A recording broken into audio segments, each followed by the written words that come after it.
আসসালামু আলাইকুম। দর্শকের কথা অনুষ্ঠানে আপনাদের সকলকে আমন্ত্রণ জানাচ্ছি। দর্শকের কথায় আজকে আমরা যে কন্টেন্টের উপর দেওয়া কমেন্টসগুলো নিয়ে আলোচনা করব, সেই কন্টেন্টটা জাস্ট গত রাতে আমি আপ করেছিলাম। সেটা ছিল বেসিক্যালি যে নেপাল এবং বাংলাদেশ এই দুই জায়গায় আন্দোলন, সরকারের পতন, নির্বাচন এবং নতুন সরকারের কর্মকাণ্ড, এসব নিয়ে একটা ছোট তুলনামূলক আলোচনা ছিল। সেখানে আমি বলেছিলাম যে নেপাল কী করছে, তারা নেপালের সংস্কার করার জন্য তারা 100 দফার একটা কর্মসূচি ঘোষণা করেছে নতুন সরকার, এবং তার মধ্যে বেশ কয়েকটা সংস্কার নিয়ে আমি কথা বলেছিলাম। তারা দুর্নীতির বিরুদ্ধে কীরকম একটা ঘোষণা করেছে, কমিটি করেছে দুটো, এবং শিক্ষক রাজনীতি, ছাত্র রাজনীতি বন্ধের কথা বলছে। এইগুলো তারা যখন এগুলো করছে, তখন আমাদের দেশে এখানে ওই ইউনূস সাহেব এবং আলী রিয়াজদের তৈরি করে দেওয়া যে গিট্টু ছিল একটা সংস্কার নিয়ে, সেই গিট্টু খোলা নিয়ে আমাদের সংসদ বিরাট ব্যতিব্যস্ত অবস্থায় আছে। তো এই আলোচনা করেছিলাম। এখানে অনেকে তুলনা করেছেন, অনেকে বলেছেন যে নেপালের সঙ্গে আমাদের তুলনা করাই আসলে ঠিক না। নেপাল এক ধরনের দেশ, আমাদের আরেক ধরনের দেশ। নেপালের অন্তর্বর্তীকালীন সরকারে এক ধরনের লোক ছিল, আমাদের অন্য ধরনের লোক আছে। এ ধরনের নানা কথা আছে, এবং এর ফাঁকে ফাঁকে আমাদের অন্য অন্য সামাজিক ও রাজনৈতিক প্রসঙ্গ নিয়েও আলোচনা হয়েছে, প্রশ্ন তুলেছে, কমেন্ট করা হয়েছে। আমি প্রথম যে কমেন্টটা পড়ব, সে লিখেছেন মিস্টার মিজানুর রহমান বক্সি।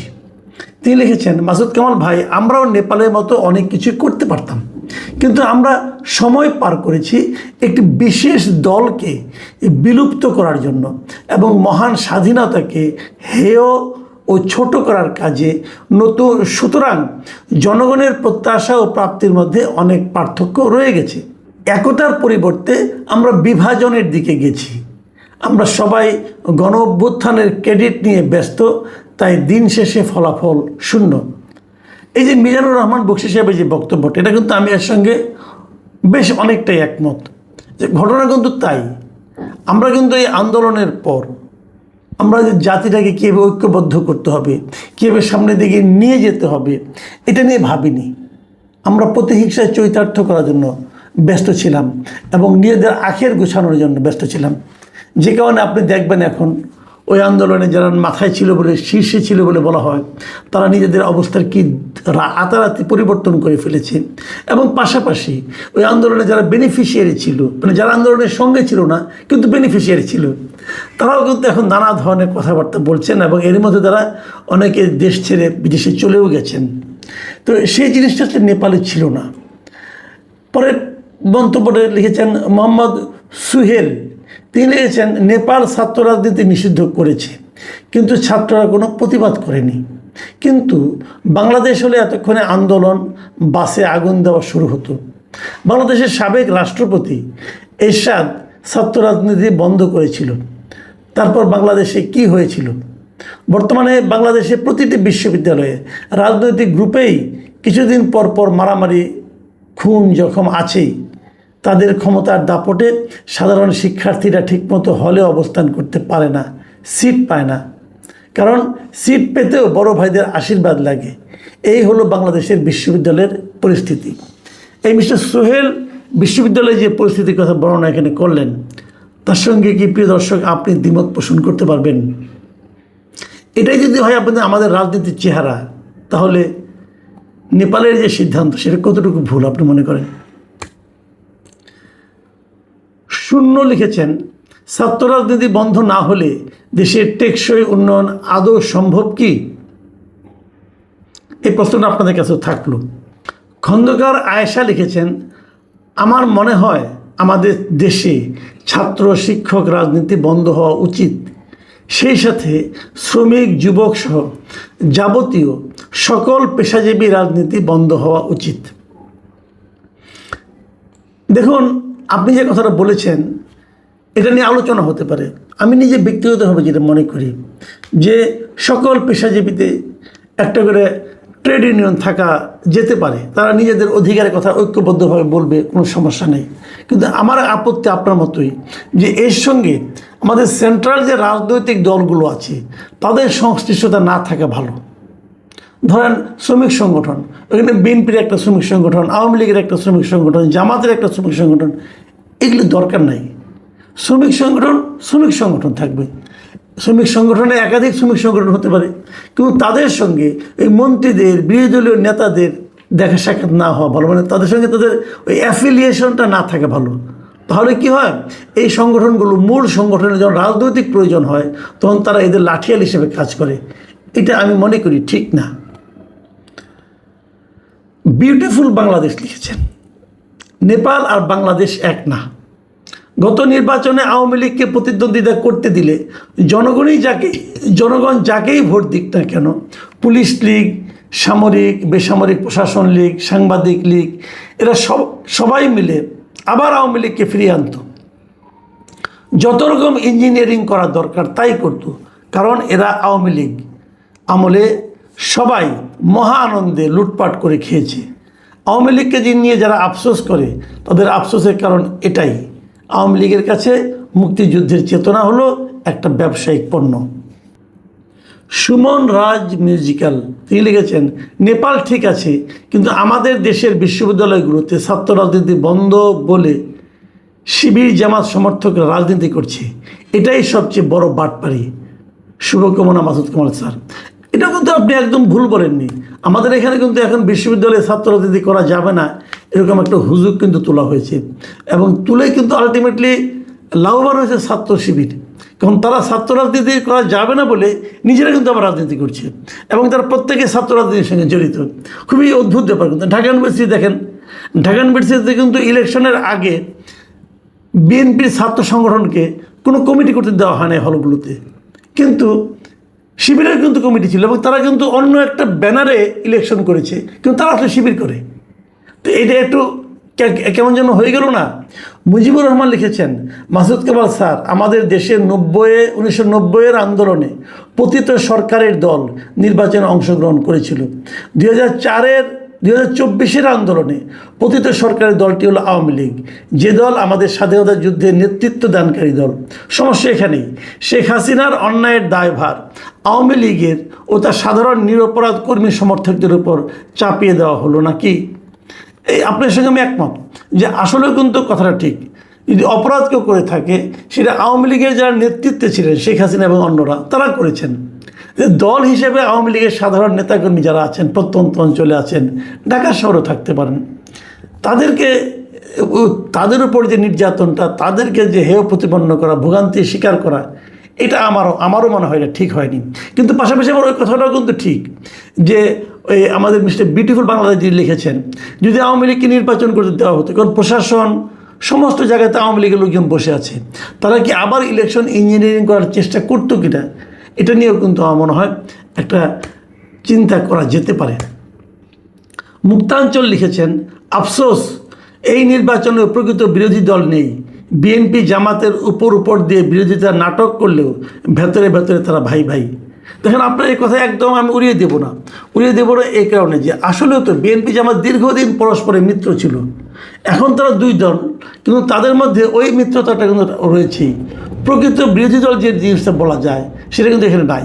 আবার আরেকটা কথা বলি, সে কথাটাও ঠিক মানতে হবে যে প্রকৃত বিরোধী দল মানে কি? হরতাল করা, সংসদ দীর্ঘদিন লাগাতার বর্জন করা, এগুলিও তো বিরোধিতা। এগুলো তো বিরোধিতার নামে তো মানে একটা বিশৃঙ্খলা সৃষ্টি করা। কাজেই বিরোধিতার ডেফিনেশনটা কী হবে, বিরোধী দলের ডেফিনেশনটা কী হবে, এটা নিয়েও কিন্তু আমাদের আরেকবার চিন্তা করতে হবে। মোহাম্মদ মকসাদুল খান লিখেছেন, কি বলবো ভাই, বলার ভাষা নাই। এমন একটা দেশে জন্ম নিয়েছি যেখানে শীর্ষস্থানীয় নেতারা দুর্নীতিগ্রস্ত, নেতাদের কোনো দেশপ্রেম নাই, আছে শুধু লুটপাট করে বিদেশে পাচার করব এই লোভ। ভাই, আপনার কথা আমি অনেকটাই একমত, কারণ আমরা আগের যে সরকারগুলো দেখেছি তাদের মধ্যে কিন্তু এই প্রবণতা আমরা খেয়াল করেছি। তারা কিন্তু এখান থেকে টাকা লুটপাট করে বাংলাদেশকে তারা যেন একটা লুটপাটের জায়গা হিসেবে বিবেচনা করে।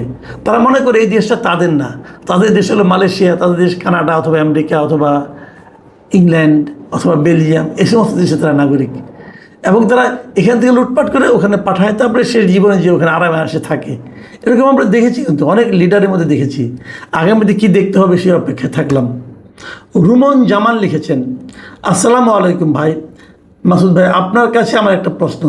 18 মাসের ইউনূসের শাসনামল নিয়ে নোবেল কমিটির কাছে প্রশ্ন করা উচিত, কেন শান্তির উপর তাকে নোবেল দেওয়া হয়েছিল? 54 বছরে দেশে এত অশান্তি হয়নি যা অশান্তি হয়েছে 18 মাসে। প্রশ্নটা হলো, ইউনূসের 18 মাসের ইউনূসের কার্যক্রম নোবেল কমিটির কাছে উপস্থাপন করা যায় না আপনাদের মাধ্যমে?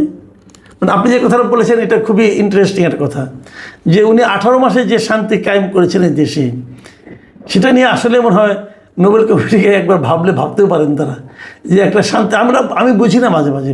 পার্শ্ববর্তী দেশ মিয়ানমার, সেখানেও কিন্তু শান্তিতে নোবেল পাওয়া একজন লোক রাষ্ট্র ক্ষমতা এসেছিলেন, এবং এসে উনি এখানে ওনার আমলেই কিন্তু এই রোহিঙ্গারা বাংলাদেশে এসেছিল। কাজে উনিও যে শান্তির কাজ করেছেন, এবং আমাদের নোবেল শান্তি বিজয়ী উনিও যে 18 মাসে দেখিয়েছেন, সব মিলে না এখন শান্তিতে নোবেল পেলে আমরা সন্দেহ করা যায়। রেজাউল করিম লিখেছেন, সংস্কার নিয়ে মিস্টার ইউনূস সাহেব 1.5 বছর কাটিয়ে দিলেন। বর্তমান সংসদ ওই সংস্কার নিয়ে কতদিন সময় কাটাবে জানি না। দেশের সমস্যা এবং উন্নয়ন গোল্লায় যাক, কিন্তু সংস্কার নিয়ে মজার আলাপ চলবেই। হায় জাতি, কবে আপনাদের বোধোদয় ঘটবে? তাজুল ইসলাম লিখেছেন, বিপ্লব আর গণ অভ্যুত্থান কি এক? বিপ্লবী সরকার হলে সংবিধান বাতিল করে নতুন করে সংবিধান তৈরি করার পরে দেশ পরিচালনা করতে হয়, আর গণ অভ্যুত্থান হলে বিদ্যমান সংবিধান রেখে সরকার পরিচালিত হয়ে থাকে। 2024 সালে জুলাইয়ে গণ অভ্যুত্থান হয়েছে, বিপ্লব হয়নি। রফিকুল ইসলাম লিখেছেন, অন্তর্বর্তী সরকারের যে উপদেষ্টা ছিল সবকটা চোর। না ভাই, এত সরললিখিত কথা হয়তো বলা যাবে না, তবে আপনার অভিযোগটাকে একদম উড়িয়ে দেওয়ার সুযোগ নেই। মুনহিয়া মাহিয়া লিখেছেন, আসলে জুলাই সনদ কোনো বিষয় না, বিষয় হলো পুলিশ হত্যার বিচার হলে জঙ্গি হাসনাতরা ফেসে যাবে, এটাই তাদের ভয়। 220 ভোল্ট কারেন্ট লিখেছেন, প্রাইমারিতে ভর্তি পরীক্ষার বিষয়টি সবচেয়ে ফানি লাগে আমার কাছে। আরে ভাই, একজন শিশু তো শিখতে স্কুলে যাবে, কোচিং থেকে শিখে ভর্তি পরীক্ষা দিয়ে স্কুলে ভর্তি হতে হলে স্কুলের কাজটা কি? দেখেন, এই প্রাইমারিতে ভর্তি পরীক্ষার যে সিদ্ধান্ত এই সরকার নিয়েছে, আমি ব্যক্তিগতভাবে এটা কেবল অপছন্দই করি না, আমি এর বিরোধিতাও করি। আমি মনে করি এটা একটা তুগলকি সিদ্ধান্ত হবে, এবং এতে আমাদের শিক্ষা ব্যবস্থার মধ্যে বিরাট একটা ক্ষতি হবে। এবং শিশুদের, যে আপনি যে কথাটা বলেছেন যে স্কুলেতে যায় শিখতে, যদি আমাকে বাইরে কোচিংয়ে শিখিয়ে পরে স্কুলে পাঠাতে হয়, তাহলে তো স্কুলের আর দরকার কি? তাহলে আমি কোচিংয়েই পড়াই। আর এত ছোট বাচ্চাকে ভর্তি পরীক্ষা দিতে হবে কেন? এই জিনিসটা আমার কাছে খুবই, আসলে আমার কাছে ফানি কেবল না, আমার কাছে অসহ্য লেগেছে, আমার কাছে খুব খারাপ লেগেছে। আমার কাছে মনে হয়েছে যে আপনার স্টুডেন্ট এবং তার গার্জিয়ানদের একটা মহা চাপে ফেলে দিয়েছে সরকার এই সিদ্ধান্ত নিয়ে।